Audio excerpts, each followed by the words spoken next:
Muito boa noite, iniciando o teste de áudio.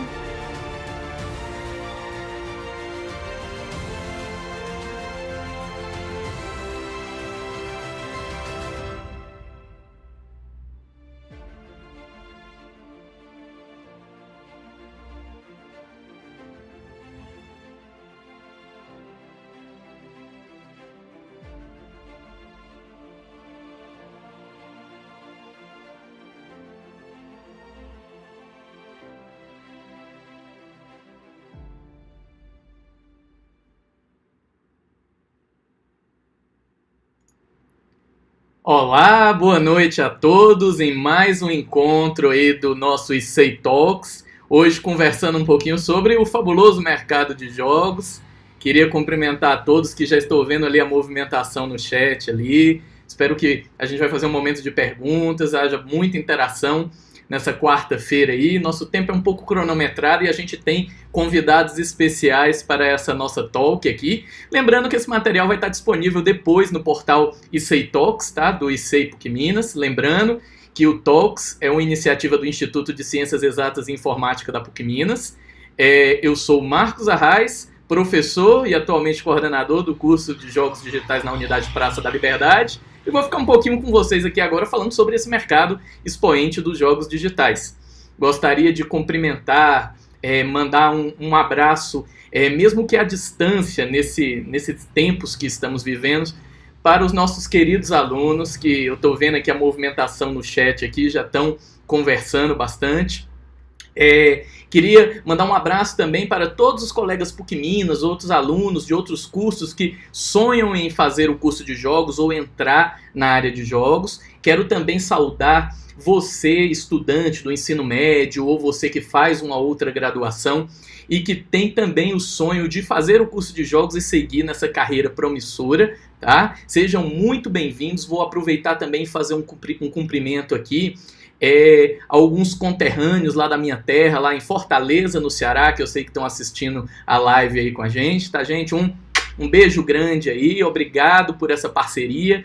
Espero que esse seja um momento de muito crescimento para todos. As discussões que vão ser realizadas aqui, elas não têm como objetivo colocar um ponto final, nem determinar um único caminho a ser seguido aí na área de jogos, mas com certeza vocês vão ouvir relatos, histórias que vão servir como ponto de partida para a sua vida, para o seu sonho na área de jogos digitais, tá certo? Bom, a gente tem que começar aí, deixa eu olhar aqui se tá tudo belezinha aqui, todo mundo falando ali, gente. Eu vi que tem uns professores ali, professor Moll já vi ali. A gente vai fazer um momento para pegar as perguntas do chat, colocar aqui na live e discutir, tá? O nosso tempo é limitado, mas o professor Arthur Moll vai ficar lá no chat coletando todas as informações e mandando pra gente aqui, tá?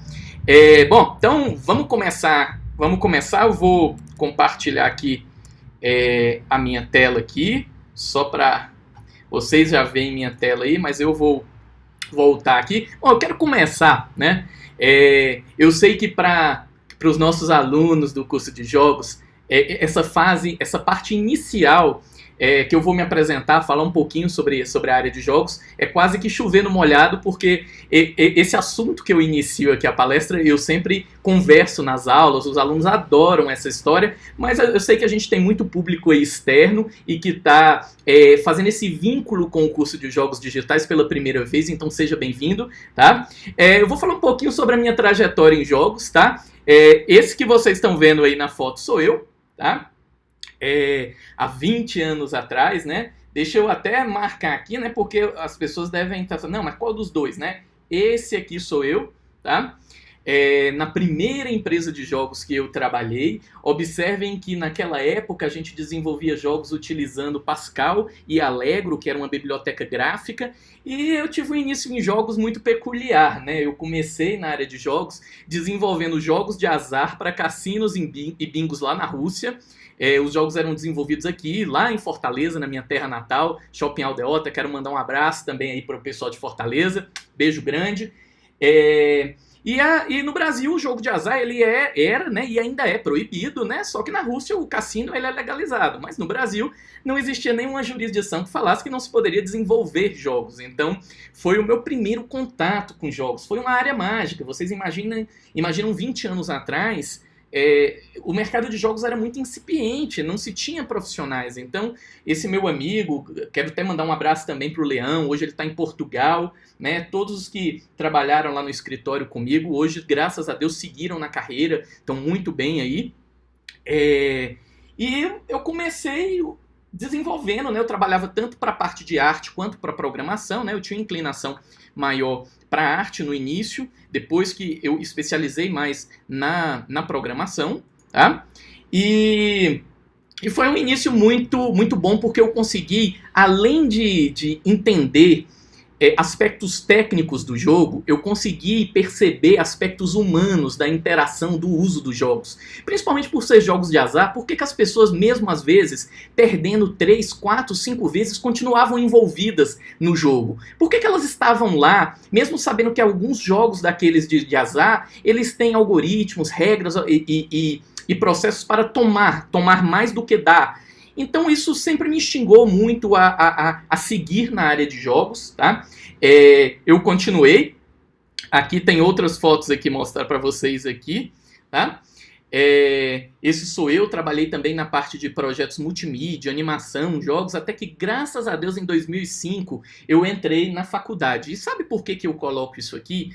Porque na minha vida isso foi um marco, um divisor de águas, porque eu pude realmente encontrar pessoas maravilhosas, expandir meu network, conhecer tudo de novo que estava sendo desenvolvido e conhecer os meus amigos até hoje. Então a faculdade ela é um grande pontapé, além de formar caráteres que vão muito além do caráter técnico, né? Então eu conheci um profissional, ele é a soma do seu conhecimento técnico com seu conhecimento humanístico, com seu conhecimento ético, tá certo? Então a faculdade ela foi muito importante para mim nesse momento. Saindo do desenvolvimento de jogos de azar, eu continuei desenvolvendo jogos, mas eu passei a desenvolver agora jogos educativos, tá certo? E nisso eu acumulo 19 anos de experiência na área de jogos digitais e interação humano-computador. Essa fotozinha aí é a foto do nosso Halloween lá na PUC Minas São Gabriel. Um beijo grande a todos que estão na foto aí. Saudade, logo logo a gente vai estar junto de novo fazendo essas fotos aí. Bom, e eu tenho mais de 500 jogos e conteúdos digitais produzidos. Como eu disse para vocês, eu continuo na área de jogos, desenvolvendo produtos educativos, tá? Que são utilizados em escolas, redes de ensino, e eu tenho uns 500 jogos e conteúdos já publicados em marketplace, por distribuição junto com o livro didático, né? Bom, além disso aí, um outro evento que eu gosto bastante, com pessoas assim especialíssimas ali, e deixar um beijo também para todo mundo aí, no Global Game Jam 2019, tá? Vocês vão falar para mim Marcos, mas não tem muito a ver essas fotos com o texto que está com elas, mas é porque são coisas tão marcantes para mim, estar com pessoas maravilhosas e momentos tão bons, porque vocês vão observar, pizza e jogo é um negócio que casa assim como ninguém, tá? Então não tem nenhum jogo, mas nessas 46 pizzas que rolaram aí nesta noite aí, muitos jogos foram desenvolvidos com muita gente rindo, tomando energético, foi um negócio maravilhoso. Eu sou doutor em informática pela UFRJ, tá? Sou professor do Departamento de Ciência da Computação da PUC Minas e atualmente eu estou na coordenação do curso superior de tecnologia em jogos digitais da unidade Praça da Liberdade, tá? Bom, eu já desenvolvi projetos para várias empresas, né, no Brasil, seja empresas, universidades, escolas, mas trabalhei também com instituições público e privada. Hoje eu continuo prestando consultoria para essas empresas na área de gamificação, jogos, interação humano-computador, sistemas para a produção do conhecimento, isso aí tudo uma área de expertise minha.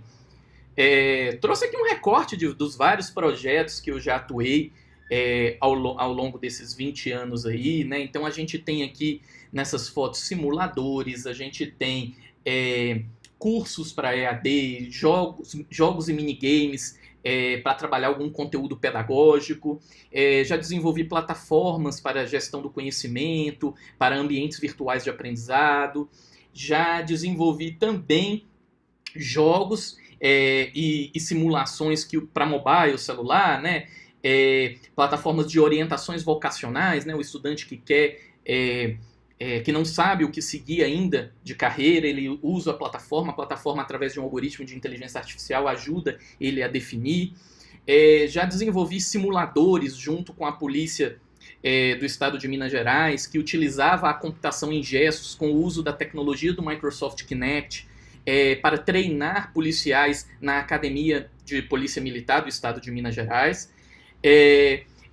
Também desenvolvi junto com eles um projeto do mascote deles interativo, utilizando a tecnologia do Microsoft Kinect, que foi utilizado em escolas para conversar sobre temas sobre educação no trânsito, drogas, e foi um projeto que foi não muito marcante, também utilizando a tecnologia do Kinect, foi exposto num congresso nacional, onde tinha a reunião de todas as PMs do Brasil, e foi realmente um case que eu tenho aí. E aqui eu mostro para vocês aqui vários jogos, como esse aqui, a Lei Maria da Penha, que a gente desenvolveu lá na empresa para o governo do estado de Minas Gerais, simuladores. Então, assim, na área de educação, eu posso dizer que eu tenho uma grande realização aí na área de jogos, tá? São projetos que eu tenho orgulho, tá, de apresentar. E são projetos que, graças a Deus, gente, como o assunto aqui hoje é mercado de jogos, e quando a gente fala mercado, a gente pensa em rentabilidade, a gente pensa em retorno financeiro. Não adianta a gente achar que a gente vai entrar em uma profissão que a gente vai viver de luz, né? A gente tem que ser sincero nas coisas. E hoje, graças a Deus, eu sou muito feliz com o rendimento financeiro que os jogos me trouxeram e continuam me trazendo, seja no desenvolvimento, na consultoria e nas diversas frentes que eu atuo. Só que o mercado de jogos ele evoluiu e ele está em evolução constante. E que para que a gente começar a entrar nessa área de jogos, a gente precisa começar a vestir o que o mercado entrega hoje de jogos. Então eu quero que vocês assistam esse vídeo aqui. Tenho certeza que quem é da área de jogos, os meninos passaram uma semana comentando esses vídeos no WhatsApp, nas nossas redes sociais ali, os alunos. Ele mostra o novo motor gráfico da Unreal Engine 5 aí, que vai funcionar com o PlayStation 5. E vamos dar uma olhadinha aí nesse vídeo aí para depois a gente continuar conversando sobre jogos.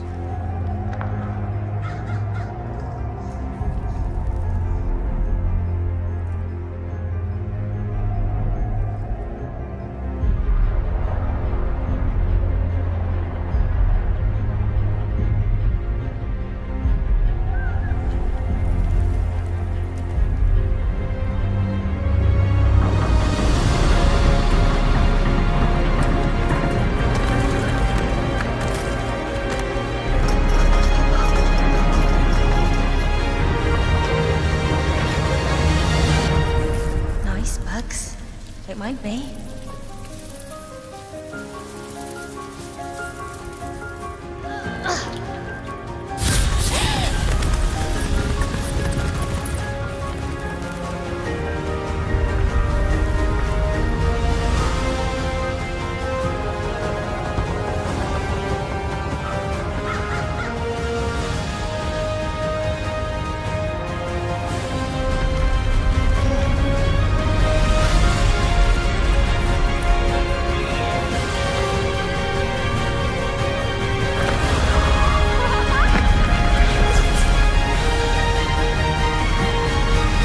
Aqui 300 vezes, tá faltando, vou ter que contratar aqui um operador aqui, mas já tá tudo 100%. E a gente sai do vídeo, né? Vocês já viram esse slide aqui, mas a fala em sincronia do vídeo com esse slide é para mostrar que, além daquelas tecnologias que a gente tem milhões e milhões de triângulos lá rodando na cena, a gente tem aquela capacidade de renderização e aquela qualidade gráfica, também vieram muitos dispositivos de interação, né?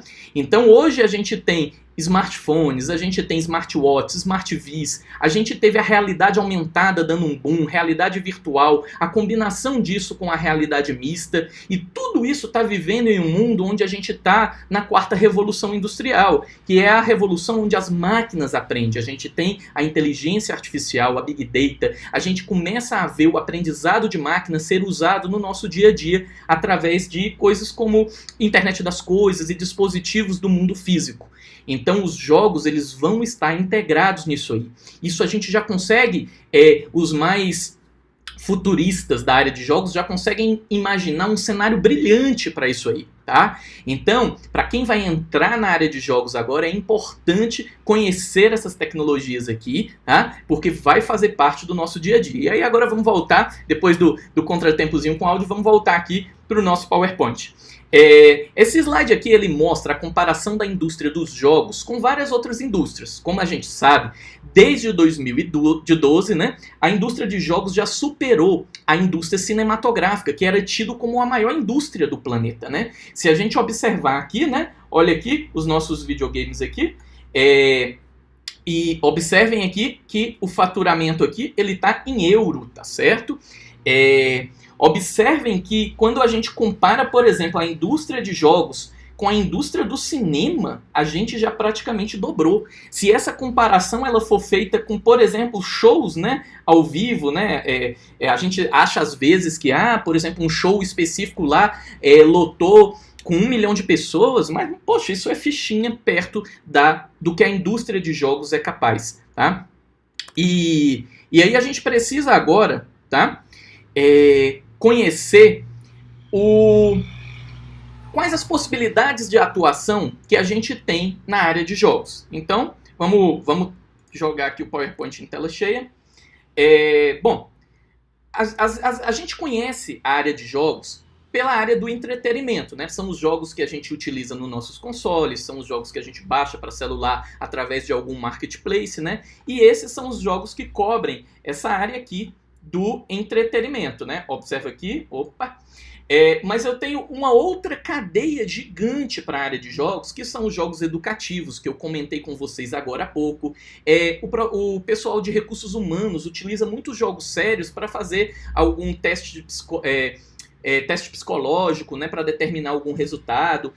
Fisioterapia aqui no canto, né, a gente tem até uma foto de um senhor jogando para fazer algum processo de reabilitação depois de algum fissura, algum tipo de escoriamento. A psicologia, a comunicação utiliza jogos o tempo todo, os chamados advergames, né?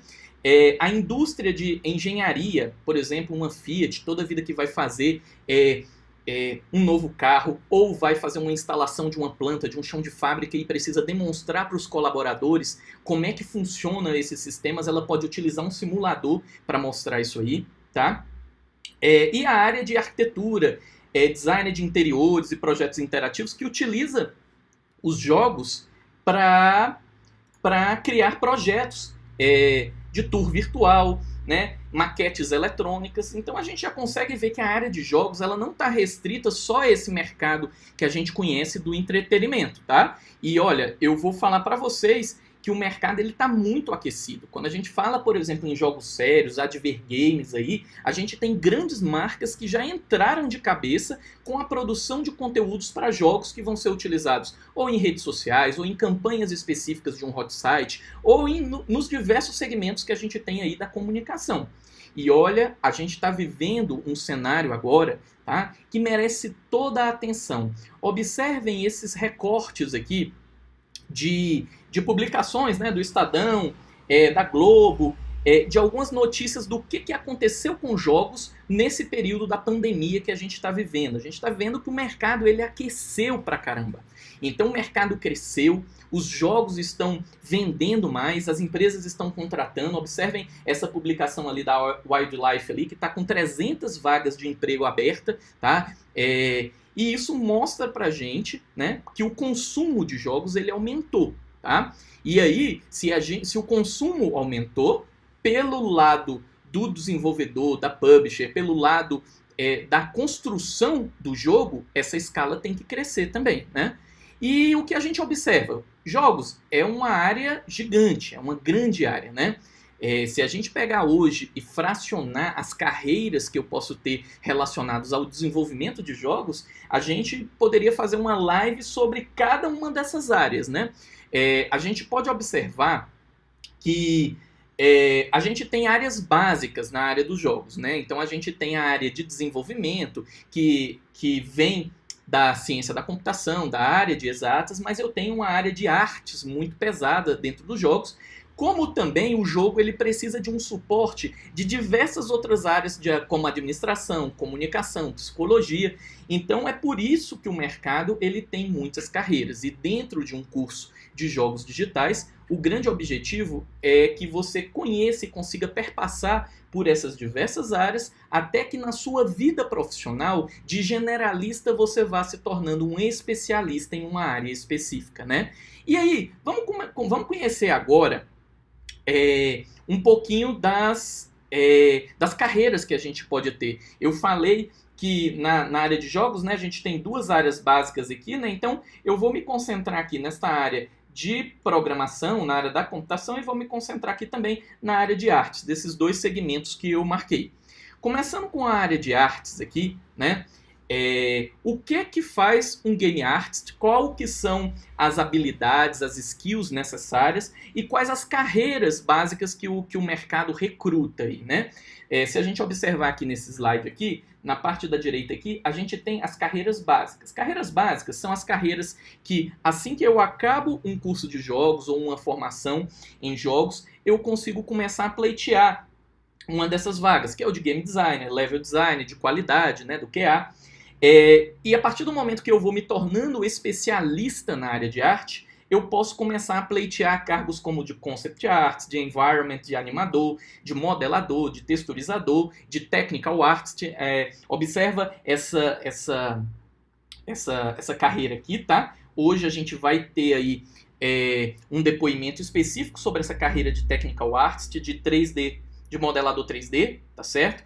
E eu quero que vocês observem porque são carreiras muito promissoras para esse eixo de game artist aqui, tá certo? E para que eu seja uma dessas carreiras aí, o que geralmente eu estudo para conhecer isso? E aí a gente tem desde animação, experiência do usuário e interface do usuário, escultura 3D, 2D, 3D, áudio, anatomia, design, texturização. Esses são alguns dos recortes que um curso de jogos digitais ensina, tá?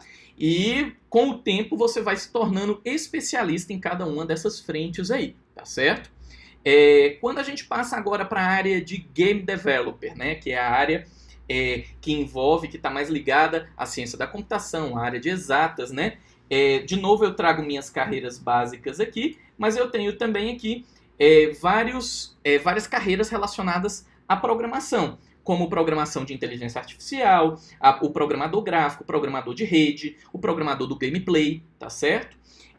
O programador de tools, né, de ferramentas para jogos. E aí vem uma pergunta, né? Quais são as disciplinas, quais os conteúdos, né, que são estudados nessa grade, né, nessa parte do game developer? São esses aqui: algoritmos e técnicas de programação, programação orientada a objeto, shaders, algoritmos e estrutura de dados, os meus motores, né, como a gente viu ali, a Unreal, né, a gente no curso ensina a Unity, inteligência artificial, realidade aumentada e realidade virtual, redes de computadores. Então, vejam que a parte de game developer, ela também é bem pesada no curso. Bom, e eu retorno aqui porque a gente chega em um momento muito especial da nossa talk de hoje, que é o momento que a gente vai fazer essa interlocução com o mercado e trazer para dentro da academia o conhecimento, o entendimento de profissionais que estão atuando, tá, no mercado, e aí a gente vai ouvir algumas falas aqui que vão contribuir bastante com o nosso entendimento de mercado, tá bom?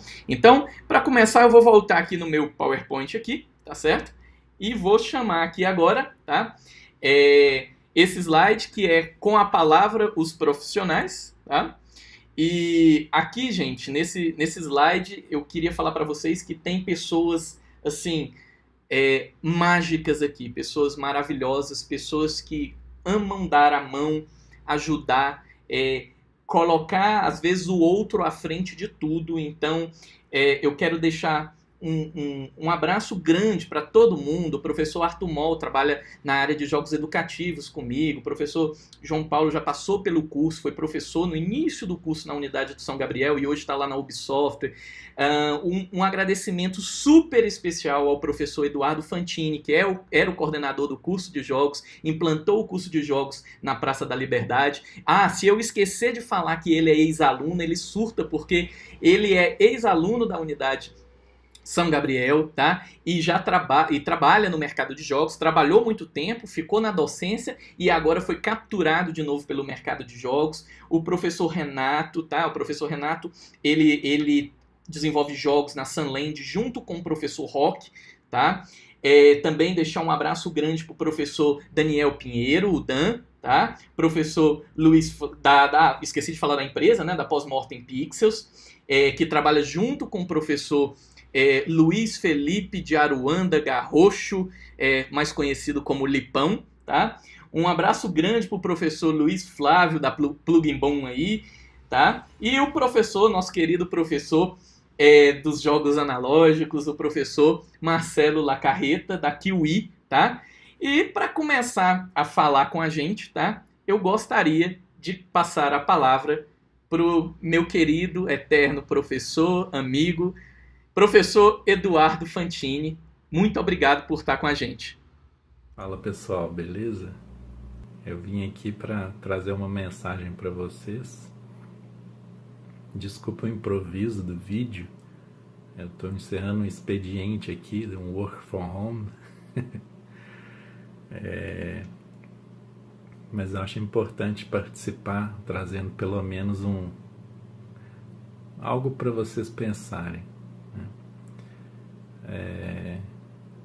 Quando eu decidi me dedicar à área de jogos há 15 anos atrás, muita coisa mudou na minha vida, mas principalmente o meu jeito de pensar.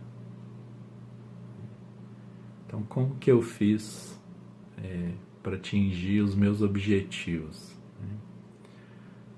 A primeira coisa é saber onde você quer chegar, né? É o seu objetivo.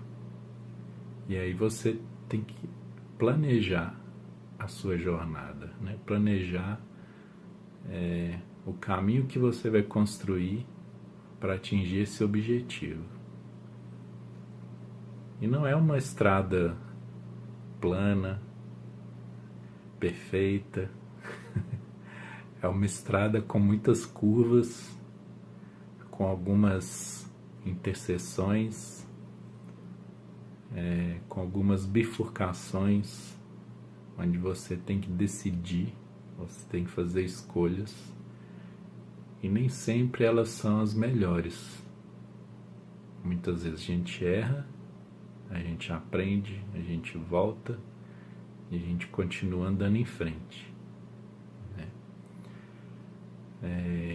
Eu lembro aqui de uma frase que o Gandalf fala para o Frodo no livro O Senhor dos Anéis, que é mais ou menos assim: cabe a nós decidir o que fazer com o tempo que nos é dado.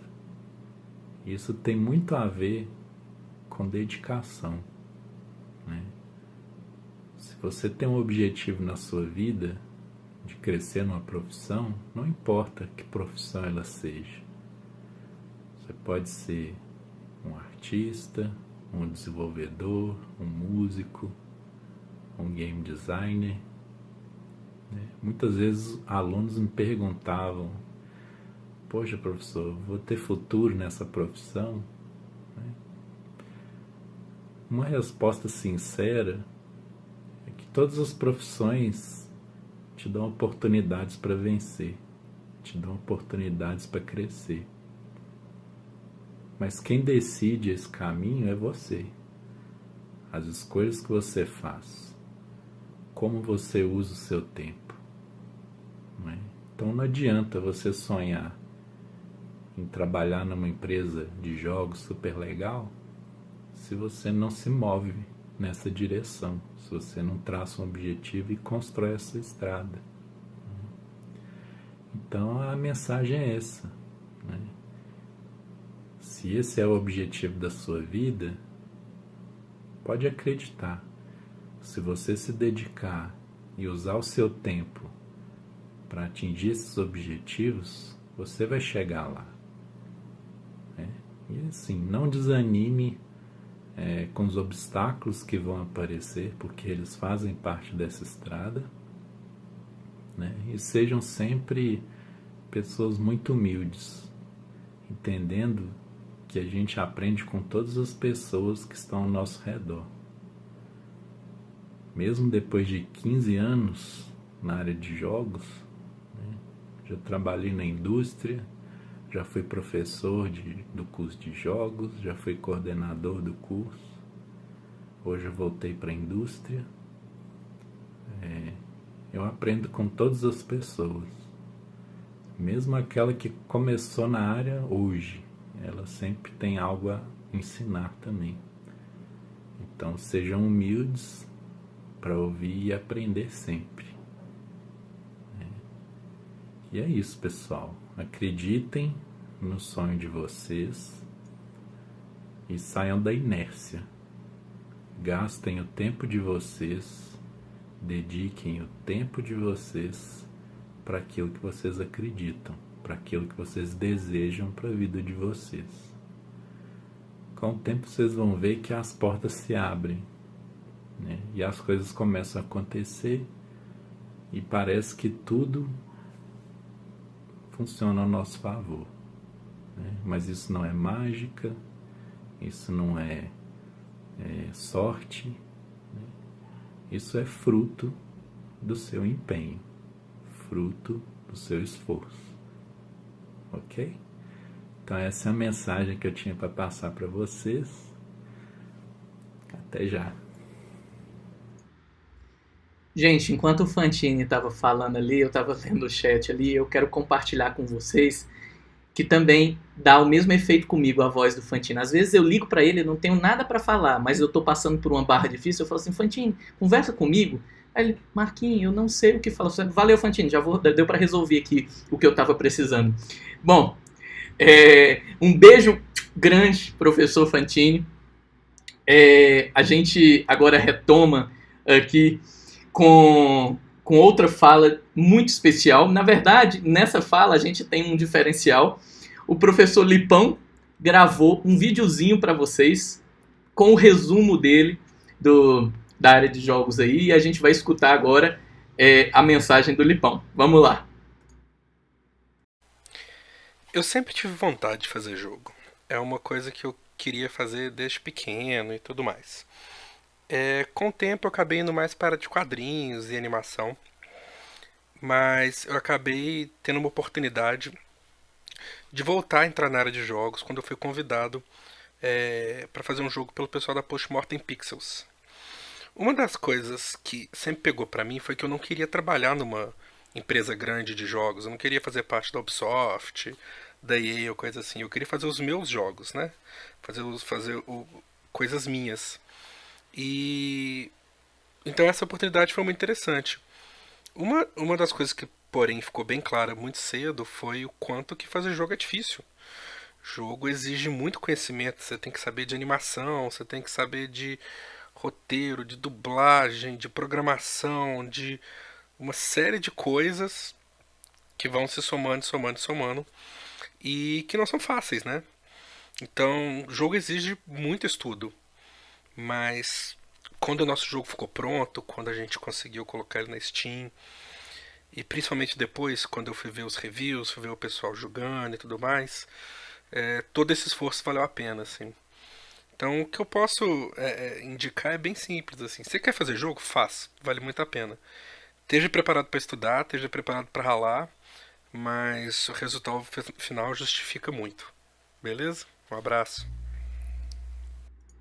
Aí, professor Lipão, muito obrigado aí. E a animaçãozinha ficou muito linda, né, gente?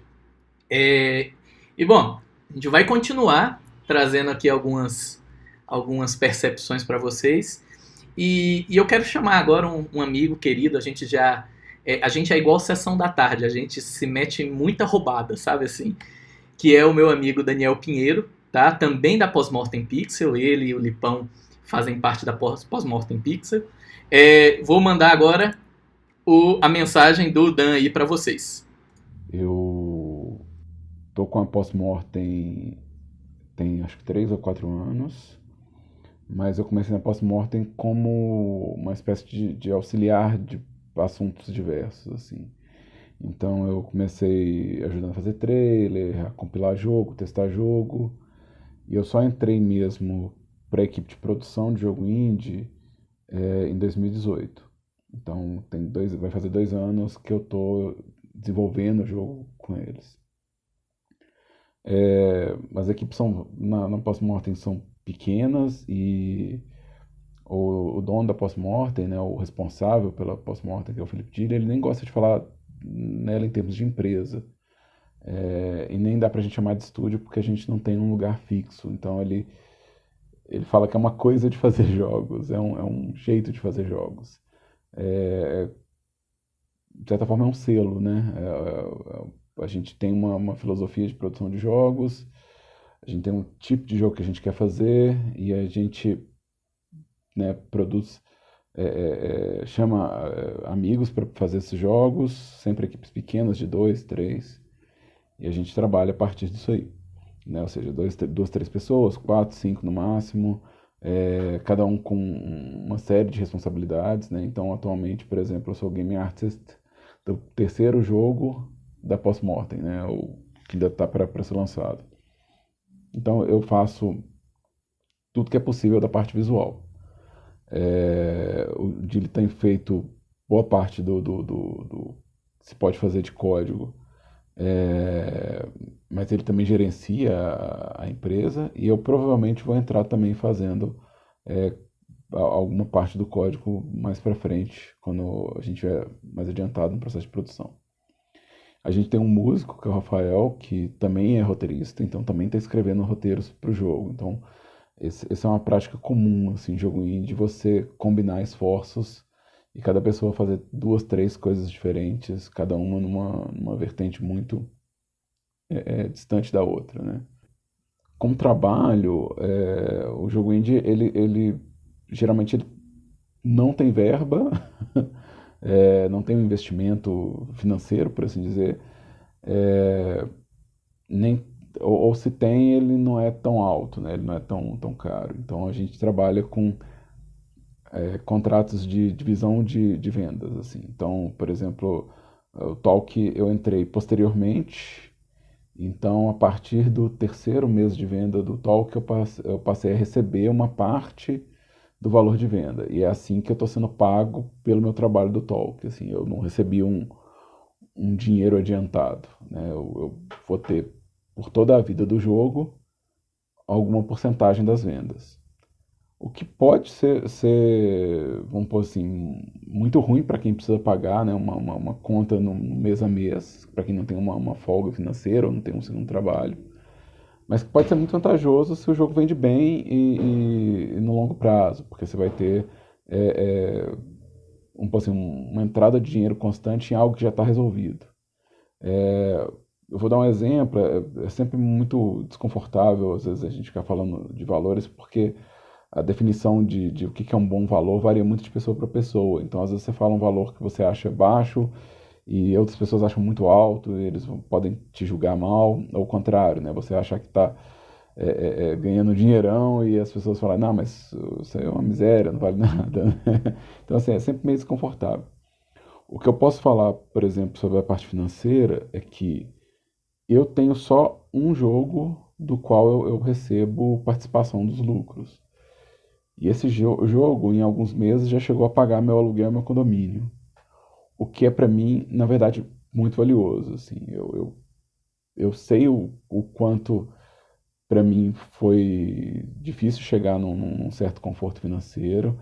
E eu sei quanto que vale para mim ter o aluguel pago num mês. Então, quando o jogo vende bem e eu sei que ele entra esse dinheiro no mês pagando várias contas e me dando um alívio financeiro, é muito bom. Ou seja, os outros trabalhos que eu faço, como freelancer ou como professor, né, é um dinheiro que entra folgado, que eu posso juntar, que eu posso guardar. né? E aí vem aquela perspectiva, porque se eu fiz um jogo e esse jogo ele consegue me dar um valor que às vezes oscila entre pagar só o condomínio e pagar o aluguel e o condomínio, quando eu tiver 3, 4 jogos nessa, né, na minha carreira, eu talvez tenha um conforto financeiro mais interessante. Obviamente que eu não considero que o primeiro jogo que eu fiz vai estar vendendo igual o jogo mais recente que eu fiz. Então vai ter sempre uma curva de variação de venda, né?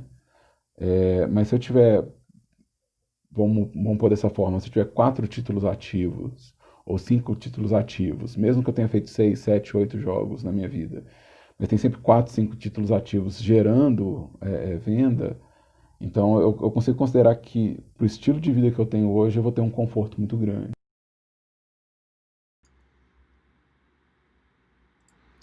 Bom, gente, voltamos aqui. Acho que o Dan ele resume muito essa parte do indie, né? Do desenvolvimento indie.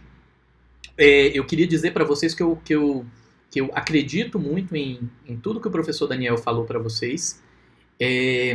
Eu mesmo, na minha carreira de jogos, muitas coisas que eu comprei na minha vida foi o dinheiro do jogo que possibilitou comprar, tá? Então, realmente acreditem. Seguindo as nossas participações especiais, a gente não poderia também deixar de fora, né, os nossos queridos jogos analógicos, né? E aí, para representar essa área, eu tenho um carinho especial para chamar o professor Marcelo Lacarreta, tá? O professor Marcelo Lacarreta é da Kiwi, tá? A Kiwi desenvolve jogos pedagógicos, jogos analógicos impressos, né? E ele está passando por grandes desafios e tem uma mensagenzinha pequenininha para mandar para vocês aí. O que eu mais gosto de jogo de tabuleiro, né, de que não é necessário um dispositivo tecnológico para jogar, basta uma mesa e uma iluminação adequada para a gente poder entender, né, o jogo.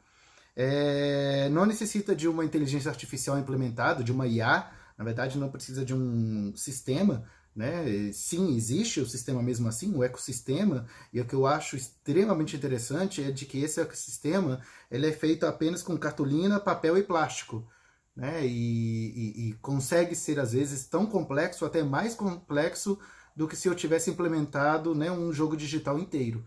É uma das coisas que mais me alucina, me fascina esse tipo de pensamento. O ser humano, né, desde que ser humano ele sempre joga, né, sempre tem essa ideia, né, o Homo Ludens, né, sempre existiu. E eu acho que os jogos de tabuleiro são literalmente a máxima expressão de que desde que o mundo é mundo, o homem sempre jogou e sempre teve atrelado essa ideia de jogo à sua própria ideia de existência, de evolução. Bom, professor Lacarreta, muito obrigado. Gente, eu gostaria realmente de continuar preenchendo esses quadradinhos aqui, que nem Big Brother aqui, cada um falar, mas o nosso tempo é limitado, tá? Mas a gente vai ter uma outra oportunidade para colocar todo mundo ali para falar.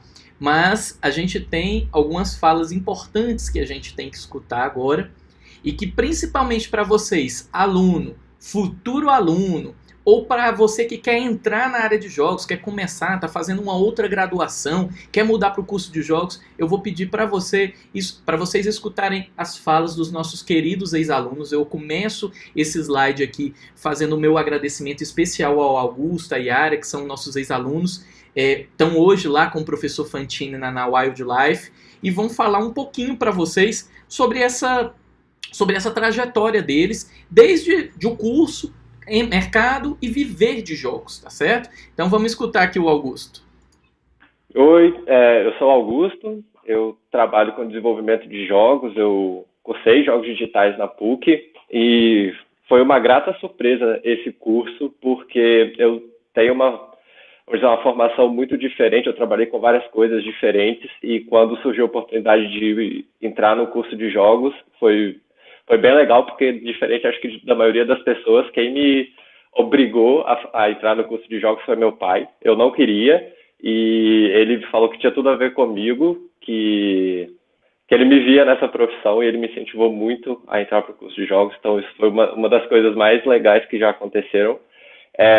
porque eu tenho um background muito variado, eu gosto de arte ao mesmo tempo que eu gosto de programar, então eu estudava programação, eu tinha técnico em programação, mas eu sempre gostei muito de trabalho manual, de arte, eu trabalhava com coisas mais artísticas, eu já fui ator, eu trabalhava com artesanato e várias coisas diferentes, e o curso de jogos é meio que um amálgama disso tudo, então ele permite que a gente trabalhe com diversas áreas. Isso nos rumos que o mercado tem tomado, que é, bom, primeiro, a criatividade é insubstituível, então as pessoas criativas têm um lugar no futuro e o curso de jogos, ele trabalha com criatividade, então você precisa estar preparado para esse futuro, onde as pessoas vão ser substituídas provavelmente por máquinas e máquinas não conseguem criar. Então, isso acho que é o primeiro ponto mais importante dessa área, que é a criatividade insubstituível, e o curso te oferece isso. Então, foi um lugar onde eu pude exercitar, de fato, a minha criatividade ao máximo, que é trabalhando com as frentes de programação, sendo criativo com programação, trazendo coisas visuais, e hoje eu trabalho muito nessa área, sou technical artist, então eu trabalho exatamente com fazendo a ponte entre arte e programação. Mas, fora isso, tem outros mercados que eu atuo, como game design, mais prestando consultoria hoje em dia do que, de fato, sendo game designer.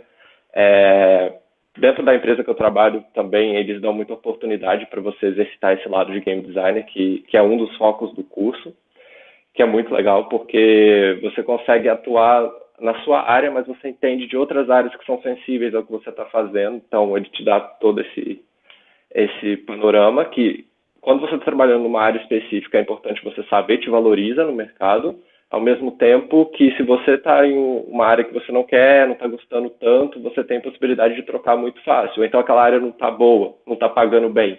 Então você pode procurar outras áreas. Por exemplo, uma outra área que eu atuo, que é VFX, é uma área muito, muito próspera na indústria. Então, eu consigo me manter muito bem com freelas de VFX, simplesmente. O mercado é muito bom, então eu tenho essa possibilidade, eu tenho essa segurança. É uma segurança muito legal, porque tendo todas essas cartas na manga que o curso me ofereceu, e óbvio, eu fui atrás também, porque você precisa se especializar melhor naquilo que você vai fazer. Isso me dá a possibilidade hoje, por exemplo, de trabalhar em qualquer lugar do mundo. Se eu quiser me mudar para Bali, hoje eu posso ir para Bali e eu vou trabalhar lá e eu vou ter o que fazer. Tem empresas de jogos no mundo inteiro e você pode trabalhar para qualquer empresa. Não necessariamente você precisa estar dentro dela. Então, esse leque de possibilidades, acho que eu me arrisco a dizer que só o curso de jogos pode proporcionar, porque é super conectado com todas as tendências do futuro. Então, acho que eu não consigo me ver fazendo outra coisa, porque acho que o futuro tem tudo a ver com o que a gente tem, o que o curso oferece para a gente, né? E até mesmo a própria estrutura que ele é feito é muito interessante, porque diferente da maioria dos cursos, onde você precisa formar para depois construir um portfólio, dentro da estrutura dele, enquanto você está estudando, você cria esse portfólio. Você tem a oportunidade de conhecer outras pessoas, outras disciplinas que não são tão claras para você. Por exemplo, eu, enquanto programador, não entendia tanto de arte, mas eu tive contato com o pessoal de arte, então eu passei a entender melhor. E, enfim, você tem uma chance de criar vínculos para o resto da sua vida, eu diria. Hoje eu trabalho com muitas pessoas que estudaram comigo, com ex-professores, ex-alunos do curso. Isso é muito legal, que a gente cria um vínculo bacana e a gente se entende, e isso para o mercado é super positivo, porque se você entende um outro profissional, né, de uma área diferente, isso te torna um profissional melhor e mais requisitado também. É muito legal como que o curso aproxima esse tipo diferente, né, tipo variado de pessoas. E durante ele todo, a gente é cobrado a fazer portfólio, a gente tem que entregar jogo, e isso, no fim das contas, quando você forma com portfólio. Não é fácil, você tem que ser super dedicado ao que você vai fazer. Mas, por exemplo, essa dedicação é muito, muito recompensada. No segundo período, eu já estava empregado, eu já conseguia trabalhar na área e ter ganho com isso. Então, isso é muito, muito bom, porque no primeiro período eu fiz um portfólio, os professores tinham material meu, apareceu um emprego, eles me deram esse emprego, eu fui, e a partir daí nunca parei de trabalhar, desde o segundo período. Então, eu acho que é muito difícil ter um outro curso que vai proporcionar esse tipo, essa atomicidade de mercado, né? É, é muito rápido. Você pegou alguma coisa, o mercado está precisando, você vai lá e você atende. E a tendência é que ele não seja substituído tão fácil, porque a tecnologia não está aí para substituir ele. Ele trabalha com a tecnologia, ele traz a criatividade na tecnologia. Isso é insubstituível, pelo menos por enquanto. Talvez no futuro a gente tenha algoritmo que crie jogos, mas hoje isso não é realidade. E eles não vão criar tão bem quanto pessoas que entendem o que estão fazendo. É... E aí a minha melhor estratégia, eu acho, que o curso me proporcionou para poder transitar da vida acadêmica para o mercado, apesar de eu já ter entrado no mercado logo no segundo período, foi todo o substrato, toda a estrutura que ele oferece para você criar uma mini empresa ali dentro. A minha estratégia, cada um teve estratégias diferentes, a minha foi aproveitar esse caráter de estamos realmente no mercado já, aqui já é valendo, e aí eu criei, junto com outros amigos lá dentro, uma empresa que o intuito dela não era dar certo, não era ser lucrativa, o intuito dela era ser a primeira empresa onde eu ia trabalhar. Porque hoje o mercado ele cobra que você tenha experiência e te oferece essa experiência. Então acho que o curso era meio óbvio e foi esperto nisso e falou, cara, aqui é a sua primeira experiência, usa isso. Então a gente criou uma empresa, a gente em caráter de empresa mesmo, e assim que eu formei, que eu peguei meu diploma, eu já tinha experiência de 2 anos como empresa. Foi uma empresa que eu criei? Foi uma empresa que eu criei. E isso já valeu a pena para outras empresas poderem me absorver. Toda a vivência que eu tive ali dentro era o que eles esperavam para poder me absorver, né?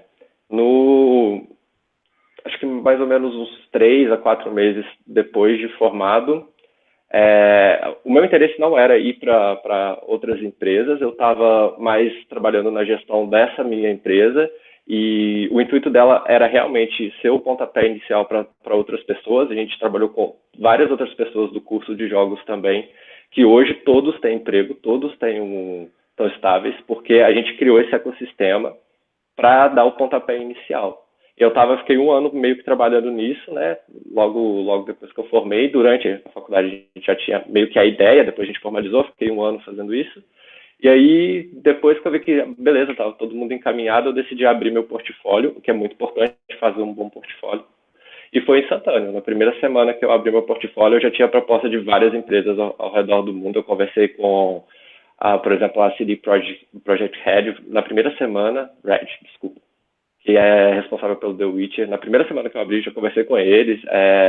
Hoje, nem sei se é interessante contar, mas tipo, já conversei, já fiz entrevista, né? Eu já conversei com recruiters da Riot, da King, são empresas gigantescas, né? King, Blizzard, Activision. Então, enfim, os profissionais estão sendo muito requisitados, é um curso que é o futuro. Então, não existe falta do que fazer depois que você está formado. As empresas estão querendo muito, muito. E é uma coisa no mundo inteiro. Então, é super seguro. Eu agradeço muito meu pai de ter me obrigado a fazer o curso de jogos, porque eu não queria e ele achou a minha cara. Ele falou, não, vai, eu banco a sua estadia lá. Acabou que no segundo período eu já conseguia me bancar. Então, foi super legal contar com ele para isso. Agradeço muito ele por ter me dado esse pontapé.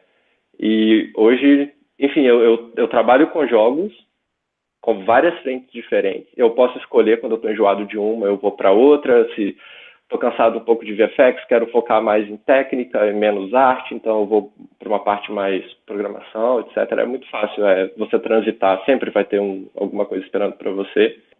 É uma área muito fácil de você crescer, porque se você se dedica, se você se sente feliz fazendo aquilo, o retorno é muito rápido. É muito sedento o mercado por profissionais.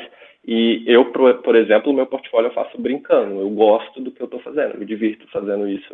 Não é nenhum problema eu sentar e gastar 1 mês, horas, sei lá, fazendo algum trabalho e levando para o mundo, porque me diverte pra caramba. O resultado é como se eu estivesse fazendo o jogo que eu gostaria de jogar. Então, é super legal isso. Eu incentivo todo mundo que tem interesse a correr atrás, porque se você se dedica, o retorno é muito, muito rápido e muito, muito bom. É isso.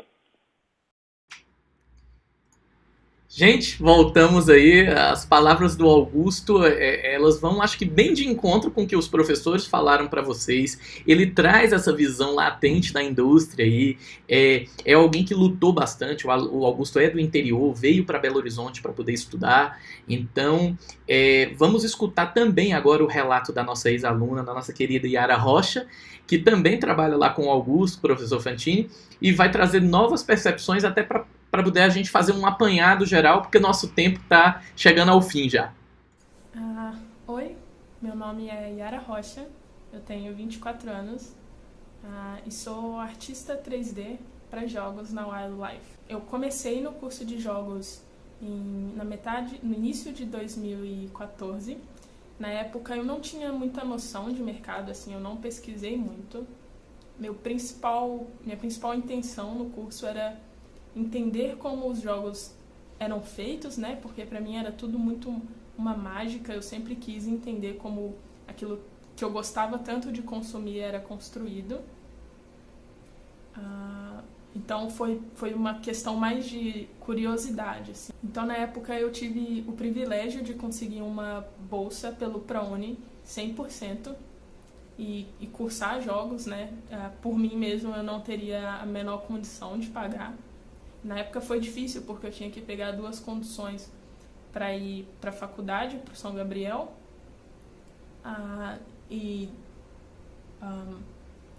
No período da manhã, essa condução ela levava 1h30, no período da tarde ela levava entre 2 horas, 2h30, porque era um pico maior de movimentação na BR, né? Então foi um desafio, foi uma prova de resistência também. O curso de jogos foi importante para mim no sentido de ter acesso a todo o ciclo de produção de um jogo, né? Então, aquilo tudo que era mágico para mim, além de mágico, se tornou também uma admiração, porque eu vi o quão difícil era fazer aquilo do início ao fim, com organização. E isso foi importante para mim no sentido também de que eu aprendi a ser mais independente no processo de aprendizagem. Então, eu aprendi, por exemplo, palavras-chave, softwares, workflows. Hoje em dia, se eu precisar aprender alguma coisa, eu sei como pesquisar no Google e encontrar a resposta que eu quero, por exemplo. Também foi importante para mim no sentido de criar networking, né? Não um networking proposital, assim, nossa, vou criar contatos para ter empregos, não, mas criar amizades verdadeiras, assim, de pessoas que são muito especiais para mim, que até hoje estão no meu ciclo de amizade, e são pessoas que a gente cresceu junto, né, a gente aprendeu junto, e foi importante também esse contato que eu tive com essas pessoas. A gente teve a oportunidade de fazer grupos juntos, né, e construir jogos que a gente acreditava de verdade, onde cada um teve a oportunidade de focar naquilo que mais se interessava. No meu caso, eu me interessava mais pelo lado artístico, visual do jogo, era o que mais me chamava a atenção. E como eu já tinha tido contato com desenho de observação anteriormente, por exemplo, modelagem para mim caiu como uma luva, porque no trabalho de um designer 3D, né, é justamente olhar aquela forma 2D e interpretar ela no 3D. Então, eu achei o máximo, assim, foi o que mais me chamou a atenção. Mas pro final do curso começou a aparecer uma preocupação verdadeira, assim, de como eu ia me inserir no mercado de trabalho, né?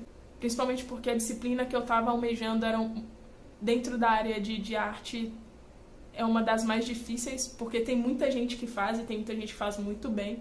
Então, para que eu conseguisse me inserir ali, demoraria um pouco, e eu sabia disso. Então eu comecei a mandar o currículo que eu tinha de jogos, que eu tinha feito no curso, para as empresas, só que ainda não era o suficiente. Tipo, eu recebi muitos nãos nessa época, e eles foram importantes para eu entender que, de fato, eu não estava preparada e que eu precisava estudar. Então eu comecei a estudar essas coisas que me interessavam com mais profundidade, porque no curso você se forma meio que um generalista, você aprende meio que tudo para você ter um produto que funciona no final. E nessa época eu comecei a me interessar mais por modelagem e personagem. Então eu comecei a estudar e montar portfólio voltado para essa área, até que uma das empresas, que é a Cocu, me respondeu. Então, foi um período aí foi um período de 8 meses até eu conseguir minha primeira oportunidade no mercado de jogos dentro de uma empresa de fato.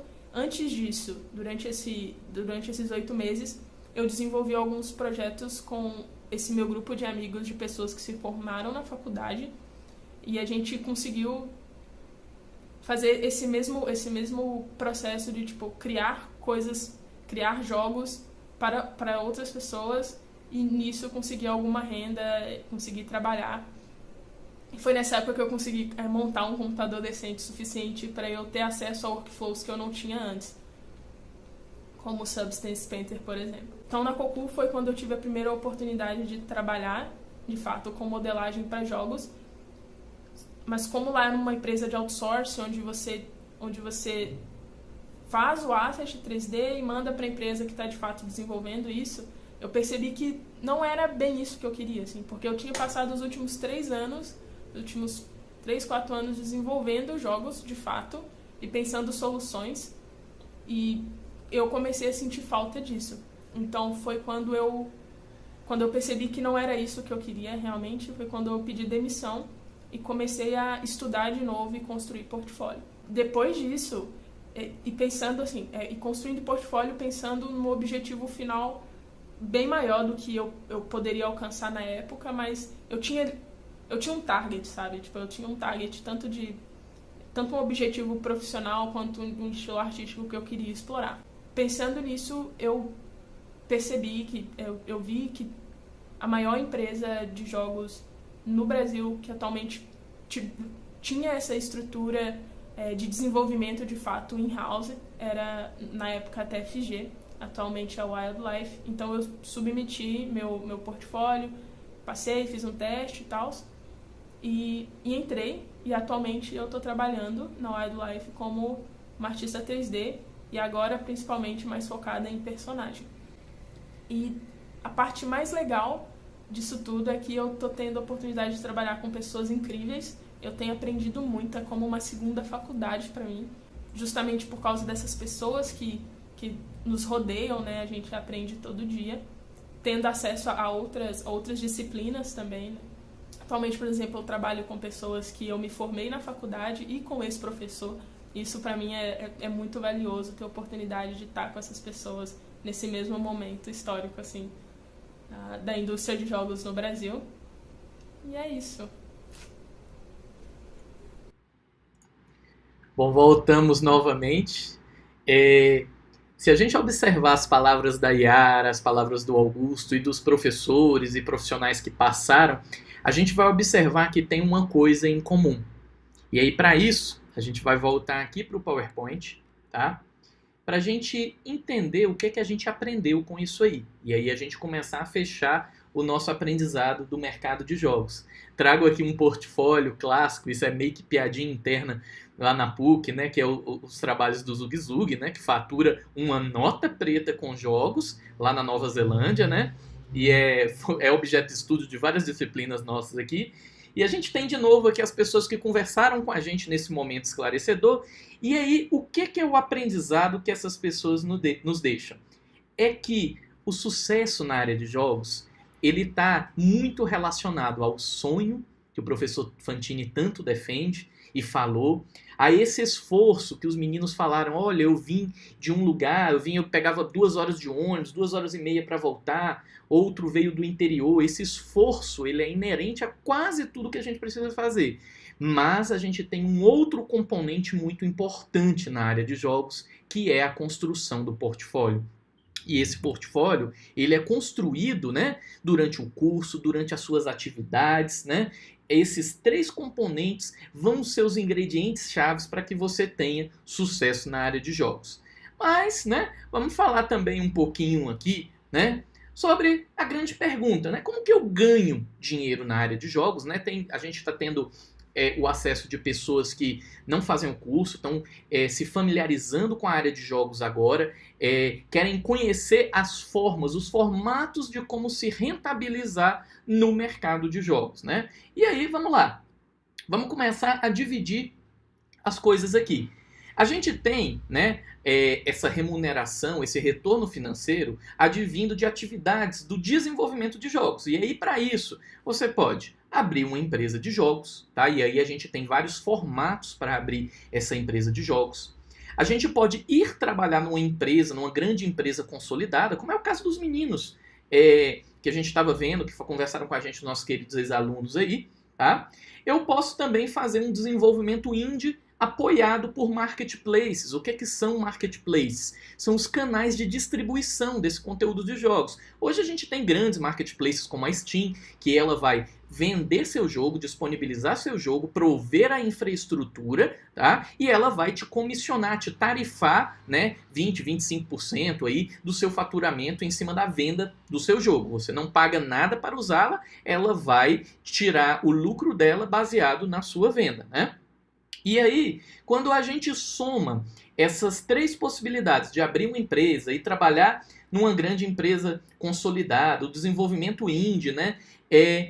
Como que o jogo ele gera dinheiro lá dentro, né? Então, por exemplo, a gente tem aqui, né? Por exemplo, a principal forma é sem dúvida a venda do título, né? Quando o título é vendido, mas a gente tem muitos jogos que não são tarifados no título, né? Você baixa ele, instala, e aí eu posso ter, por exemplo, o nosso segundo item, que é a publicidade interna dentro do jogo. Outras marcas, outros produtos podem anunciar dentro do seu jogo, tá? A gente pode ter uma publicidade no ambiente externo ao jogo, né? Vamos supor que esse jogo esteja em uma rede social, esteja em algum e-commerce, em alguma plataforma que possa monetizar via ecossistema. Essa é uma forma do jogo gerar dinheiro também. Uma outra coisa eu posso ter o jogo vendendo, cobrando para o acesso a itens específicos do jogo, como por exemplo, a gente vê várias vezes no mundo de jogos alguns escândalos, né, com o uso de loot box e outras técnicas específicas, mas a gente tem que entender que quando o jogo ele não é monetizado na venda da caixinha, né, do título do jogo, ele precisa, né, ter outros modelos de monetização. E aí a gente tem os modelos freemium, premium, a gente tem vários aspectos que a gente pode trabalhar para a venda desses itens derivados no jogo. E a gente tem aí a venda dos produtos derivados, e aí a gente fala dessa questão desse aspecto do transmídia, vender brinquedo, HQ do jogo, filme e várias outras plataformas midiáticas que a gente pode utilizar para ganhar dinheiro com o jogo. Mas aí a gente fala o seguinte, ganhar dinheiro com o jogo são só nessas atividades aqui do desenvolvimento? Não. A gente também tem as atividades transversais.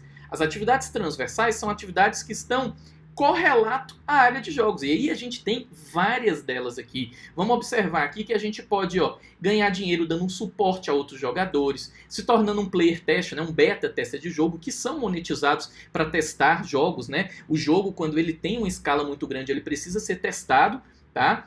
E validado o seu desenvolvimento. A gente tem a área de esportes que está crescendo violentamente, né? Então a gente pode virar um jogador profissional, tá? De um jogo que já existe, e aí a gente ser monetizado, o seu time, o seu clã ser monetizado por isso. A gente pode virar coach ou caça-talento desses potenciais jogadores. A gente tem uma área que está crescendo bastante, principalmente nos títulos como visual novels, que precisam de narrativas escritas por profissionais de renome. Então escrever para jogos está virando uma outra tendência. E a gente tem as celebridades, né, do YouTube com os gameplays de jogos aí, né, os grandes campeonatos. Então, gente, o mercado de jogos hoje é um ecossistema gigante, tá? Então ganhar dinheiro com jogos é hoje à frente de muitos negócios milionários. Isso eu vou falar para vocês. Vamos agora fechar um pouquinho no cenário de Brasil, né? Quando a gente fala de Brasil, e aí a gente tem aqui especificamente Minas Gerais, né? Esse aqui são os dados que a gente traz do segundo censo da indústria brasileira de jogos digitais, mostra, né, que no Brasil hoje existe uma média de 375 desenvolvedoras de jogos, né? 276 são formalizadas, né? E 99 são informais. Geralmente um público talvez mais indie, que juntou 3 amigos, vai desenvolver o primeiro título, muitas vezes com dinheiro do próprio bolso, porque ainda não recebeu nenhum investimento, nenhum fundo, nenhum capital ainda. Às vezes é dinheiro do pai que está lá segurando para desenvolver, colocar esse jogo no marketplace, né? E aí depois ele vê a rentabilização. tá? Hoje a gente tem São Paulo como o principal player, né, dessas empresas. Se vocês observarem, é quase que, né, o dobro de empresas que a gente tem nos outros estados, tá? E esse é o nosso grande recorte hoje a nível de Brasil. Mas vamos expandir um pouquinho aqui e ver que hoje, né, o Brasil é o 13º maior mercado, né? Se a gente observar aqui, a gente tem um faturamento, esse aqui foi de 2019, a gente tem um faturamento no Brasil de 1,6 bilhões de dólares aí com jogos no Brasil nesse período de 2019, na América Latina toda, né, 5,6 bilhões de dólares, né? Se a gente pegar agora um recorte mais global, tá? Vocês vão observar que a gente tem, vamos pegar aqui o caso, por exemplo, dos Estados Unidos, que no ano de 2019 também faturou 36,37 praticamente bilhões de dólares aí, tá? Com os jogos, tá? E aí a gente tem um mercado total, né, a nível global aqui, em 2019, de 152 bilhões aí, tá? Para a gente começar a encerrar aqui comentários do nosso chat ali, vou pedir até o professor Arthur Moll para já começar a consolidar e me enviar aqui algumas perguntas, porque a gente não tem muito tempo mais, tá? Eu queria deixar para vocês... adorei esse bate-papo, conversar, ouvir perspectivas de quem é indie, de quem é de iniciativa privada, de quem trabalha na grande indústria. Adorei e quero conhecer mais sobre jogos. Eu trouxe aqui uma filmografia, acho que básica. São filmes que já estão até um pouquinho velhos, mas você consegue encontrar em Netflix, nesses streamings aí, e vão ajudar vocês bastante a perceber como é que funciona esse ambiente dos marketplaces, o desenvolvimento indie e como que funciona na grande indústria. Para a parte indie, né, para a gente sustentar, eu trago o nosso querido Indie Game Movie, tá? É um filme maravilhoso que conta a história de 3 desenvolvedoras, né, de jogos independentes, e aí vai contar a história do Fez, do Super Meat Boy, vai contar também a história do Braid, e é um filme muito bacana, tá, gente? Eu acho que compensa você assistir, você vai querer entrar na indústria dos jogos, assim, automaticamente. É muito bacana. Mas se também você quer ter a visão da grande indústria, do AAA, né, da indústria das grandes carreiras aí, a gente tem um filme mais, digamos... profissional, para um mercado profissional de jogos aí, AAA aí. Eu gosto muito da história do Minecraft, né, Story of Mojang. Ele conta a história desde a construção do Minecraft até a aquisição deles lá pela Microsoft, foi uma aquisição milionária. Então eu tenho certeza que são filmes aí que vocês vão gostar bastante. Bate um print aí, esse vídeo vai ficar disponibilizado depois, tá? Vocês conseguem pegar as referências. E eu tenho certeza que a gente tem futuros alunos que querem vir para a PUC Minas, começar o seu passo na indústria dos jogos, começar a sua formação. Então eu queria deixar aqui nessa live aqui os contatos aqui, meu, do professor Arthur, do professor Lipão, tá? Para se vocês quiserem tirar alguma dúvida, também estou deixando aqui o meu e-mail pessoal, tá? Para vocês tirarem dúvidas, marcar de conversar, a gente pode fazer uma conferência, tirar suas dúvidas e quem sabe você vai ingressar no curso aí com a gente, tá? E vamos ficar muito felizes de ter você na PUC Minas, tá? Bom, então, para fechar, gente, eu queria agradecer vocês ficarem até agora.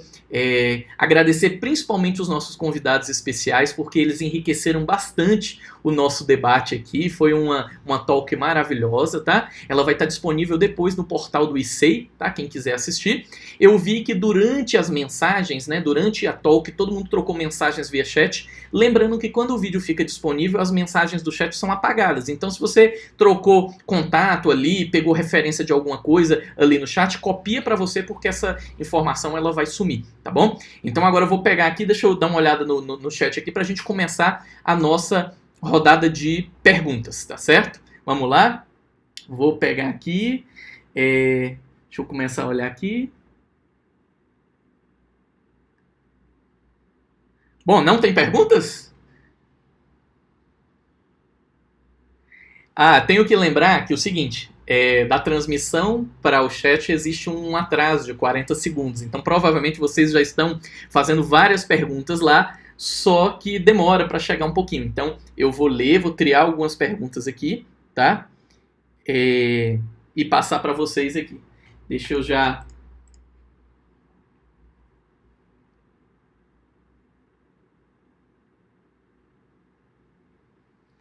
o professor Moll mandou para mim aqui uma pergunta do Leandro Guilherme, que é qual o nível gráfico que os jogos vão chegar daqui a 10 anos, né? É mais uma pergunta futurista, né? A computação, ela evolui numa velocidade, assim, incrível, né, gente?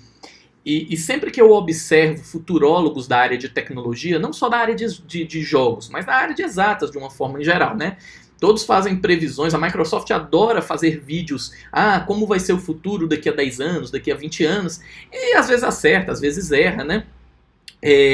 A gente hoje não consegue saber como que vai ser o mundo quando realmente a inteligência artificial, a internet das coisas entrar de vez na vida das pessoas. O que a gente consegue perceber é que, por exemplo, a computação ubíqua, que é a área da computação que estuda essa transparência da computação na vida das pessoas, de como a computação ela se torna... você não nota que está utilizando algo de computação, ela nos mostra, e aí, por exemplo, o HoloLens da Microsoft também nos mostra que essa qualidade gráfica, né, ela vai dar um salto ainda, assim, muito grande, né, em termos de processamento computacional, qualidade, né. Eu não tenho aqui agora nenhuma imagem para conseguir exemplificar como que estaria, talvez, uma imagem daqui a 10 anos, mas talvez para a gente ter uma referência boa, como os filmes que a gente tem, às vezes live actions, que eles sofrem processos de renderização muito pesados para poder aquela cena ir para o cinema, né?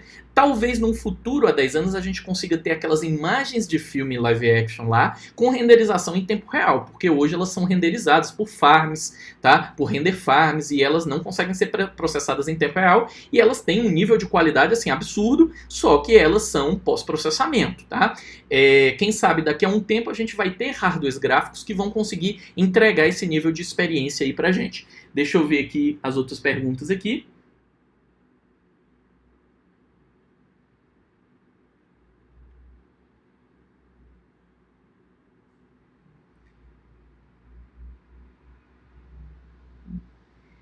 O professor Moll me mandou uma ali agora,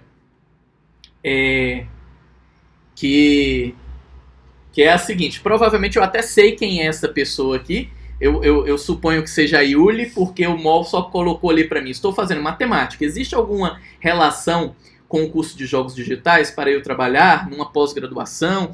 Mas olha, a área de matemática, tá? Ela tem sim uma relação muito próxima, porque quando eu falo, por exemplo, em jogos digitais, ou jogos educativos, né, a matemática é uma das áreas a nível de educação básica onde os alunos têm mais dificuldade e onde a gente mais desenvolve simuladores, jogos educativos para ajudar no entendimento de uma trigonometria, de um teorema de Pitágoras. Então pode ter certeza que se você quer avançar na área de jogos aí, utilizando a matemática como fim, eu aconselharia ou fazer uma pós-graduação em jogos, ou puxar algumas disciplinas, ou fazer o próprio curso de jogos para começar a desenvolver e vender produtos pedagógicos aí para as escolas, porque eu acho que tem mercado sim, tá? Deixa eu ver aqui.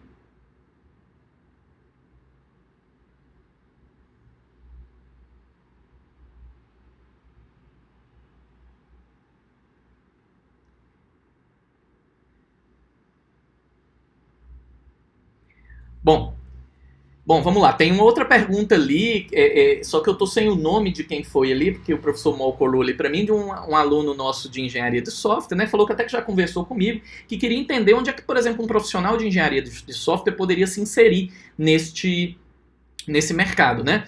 Observem que a área de jogos, ela é gigante. Como eu mostrei para vocês naquele gráfico lá, ela contempla diversas áreas, né? E dentro da área de jogos, a gente tem uma parte de cliente-servidor, uma parte de servidor de back-end, que um engenheiro de software poderia atuar muito bem no projeto e análise de algoritmo, na construção da nossa camada de persistência, né, que são os nossos rankings, nossos informações de player, a nossa informação do multiplayer online que vai ficar em nuvem, que tudo isso pode ser feito por um arquiteto de software, um engenheiro de software. A gente tem, aí pode ser já expandindo um pouquinho mais para outras áreas da computação. Por exemplo, área de engenharia de computação, poderia trabalhar com infraestrutura de servidores, os nossos jogos multiplayer e principalmente os jogos que precisam de escala para atender 10 mil, 20 mil jogadores simultaneamente, eles precisam de uma camada de servidor, de uma infraestrutura de balanceamento muito,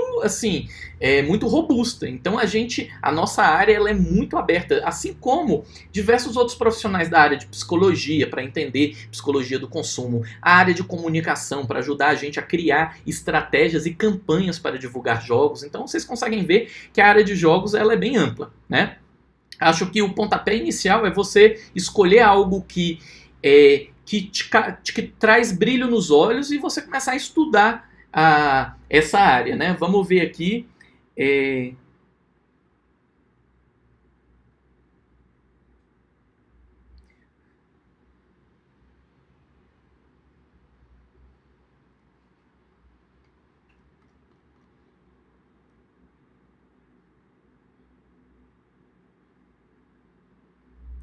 Nossa, olha, uma pergunta muito boa ali do Bruno Márcio. Perguntaram se a gente conhece empresas que desenvolvem jogos para deficientes. Bruno, eu não conheço uma empresa que ela foca exclusivamente nesse tipo de desenvolvimento, mas a grande área de jogos, de uma forma geral, ela já entendeu que os projetos de jogos eles têm que ser inclusivos, eles têm que absorver e conseguir entregar o princípio da universalidade. Então, todos os jogos que eu desenvolvia, principalmente na minha área, que eram jogos educativos, eles tinham acessibilidade, eles conseguiam ser executados por pessoas com baixa visão, com deficiência visual, às vezes com deficiência auditiva. Então, eu acredito que não deva existir uma empresa que desenvolve jogos para deficientes, mas que todas as empresas elas têm que ter uma consciência nesse papel humanitário de conseguir criar produtos mais inclusivos, tá? Mas se quiser, deixa seu contato com o professor Moll aí que eu vou ver se... eu conheço uma empresa nacional, não vou lembrar o nome dela, que ela desenvolve tecnologia para fazer libras em sites, em plataformas de e-commerce, mas não são para jogos. Mas como ela usa um avatar, um personagem modelado, e o personagem ele vai fazendo a leitura do site, da aplicação, e vai fazendo os movimentos na língua brasileira de sinais, eu acho que possa ser um pontapé aí para você procurar, tá certo? Bom, gente, a gente já ultrapassou bastante o nosso tempo aqui, e a gente tem que encerrar, né? Muitos alunos vão assistir a aula agora no turno da noite, tá?